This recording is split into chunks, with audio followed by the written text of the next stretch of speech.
Hello. Today I want to talk to you about traveling with dogs, specifically in cars. Now, a lot of people just throw their dogs in the back and they consider it good. I do not.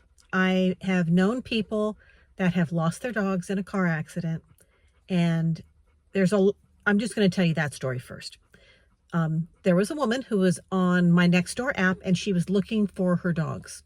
Her dad had taken the dogs to the park, and on his way back, he got in a car accident.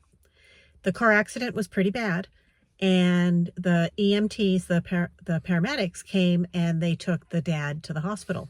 When they opened the door, the dogs were completely freaked out and they both ran into the street. One dog was hit and killed in the road and a few blocks away from the car accident. The other dog was lost. And so while the father was taken to the hospital, both of her dogs went missing, and she didn't find the deceased dog for about a week. Her lost dog was recovered eventually. It was like 2 or 3 weeks later, and it was injured, but she was able to get one of her 2 dogs back. Another problem is if the dogs had been loose and they had been aggressive at all, EMTs are trained to save the humans first and foremost. So if your dog tries to attack an ambulance worker or an EMT when they open the door, then it slows them down. It can get in the way. It can get your dog killed. So you want to make sure that your dog is not in that situation. A third example of why you don't want to have your dogs loose in the car is because if you get in a bad accident, little dogs can become, or even big dogs, if they're loose like that, they can become flying objects. They can actually go flying through the car, flying out a window, or flying into you, and they can cause injuries. You also don't want to put your dogs in the front seat where there's an airbag that's going to go off, for the same reasons you wouldn't want to put a child in the front seat. Those airbags deploy with such great force, and dogs are little. They're not designed for dogs. So if that airbag goes off, it can knock your dogs, in the face or the head and injure them as well. So what do you do? There's a few different things that you can do. My dogs are in the car with me right now. We had gone to the dog park because we're having an open house and I needed to take them somewhere. We didn't stay very long, but right now they have little seatbelt tethers attached to their harnesses.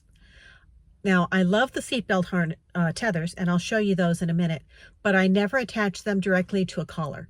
And the reason for that is because if you have to stop suddenly and the dog gets pulled up against it, you don't want them just pulled up against their throat.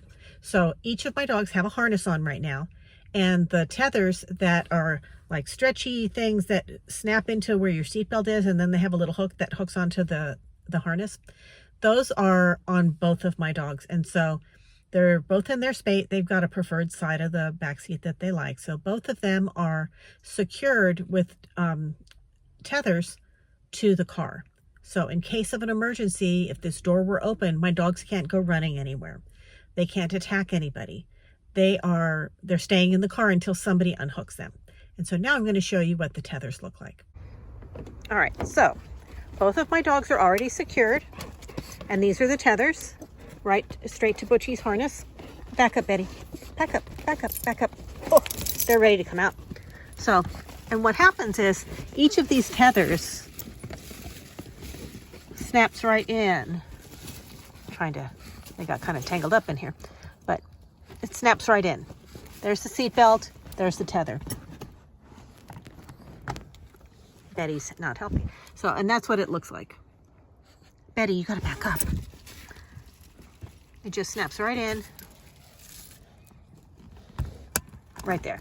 And so now, if they go flying, they're not going to go flying very far. And the ones that I got are elasticized, so they've got a little bit of give. And then they hook onto their harnesses right here. And I kept their leashes on, which was probably a mistake because it does get tangled up. I think if we were going on a longer distance ride, it would be better to take the leashes off. And then Betty has the same situation.